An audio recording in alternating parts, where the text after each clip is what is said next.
Rick Santorum, former senator from the great Commonwealth of Pennsylvania. Senator Santorum, how are you? Well, flexible, I guess.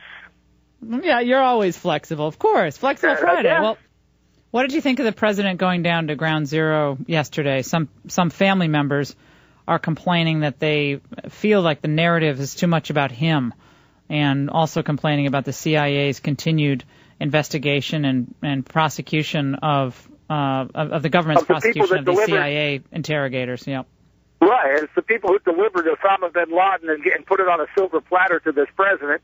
I give him credit for saying yes, but that platter would have never been delivered had we had an Obama presidency and not had enhanced where we were able to get that information. And so there's no question enhanced interrogation was a key to getting that information.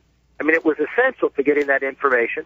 And for the President of the United States to say that he's going to continue to prosecute or subpoena and potentially prosecute people who are the reason that he was able to get Osama bin Laden is an outrage. It's an absolute outrage. The people in the 9/11 families and everybody else in America should be furious at this president that he's walking around taking credit for, getting Osama bin Laden. He didn't get Osama bin Laden. The people who Eric Holder is going after are the folks who got Osama bin Laden.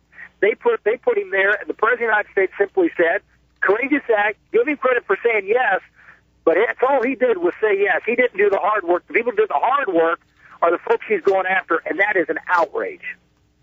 Well, it turns out, of course, that it looks like enhanced interrogation techniques were responsible for the first big lead, getting the courier's name that ultimately led to to Obama finding Osama bin Laden. Yet they'll either say could have been part of a mosaic, or there was no singular breakthrough in the case that led to this. Well, why do you think they're doing that? It's simply what they're doing is trying to muddy the waters. The bottom line is, if you look back as to how we got this name of the courier, it is a clear line of folks who were able to provide information who would not have provided information at some level without some enhanced interrogation. Well, I'm not talking about waterboarding. Enhanced interrogation was a process, everything from a belly slap all the way to waterboarding.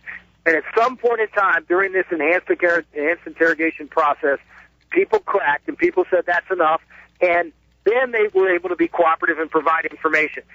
Throughout the course of getting to this courier that was the key, people gave information under enhanced interrogation that led us to this person, and to try to muddy the waters and say, well, the person who ultimately gave us the name wasn't.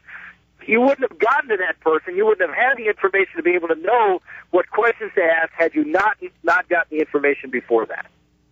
We're talking to former Senator Rick Santorum, fresh off the big South Carolina Republican presidential debate. Why do you think Romney didn't show up last night?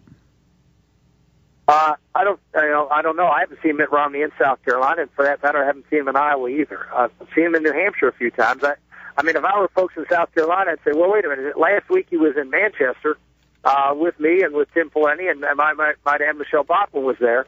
And speaking in Manchester, and it was okay to speak there at a forum where he got up and was allowed to deliver a brief talk and then take questions, but he didn't want to come down to South Carolina. So I think that this shows that they're making some political calculations about where they can do well and where they can't. My feeling is, if you want to run for president of the United States and you want to run saying I can defeat Barack Obama, you go out and run in every state. You go out and show what you can do in conservative areas and moderate areas, and in areas that you may not particularly do well in. People say, why are you going to New Hampshire?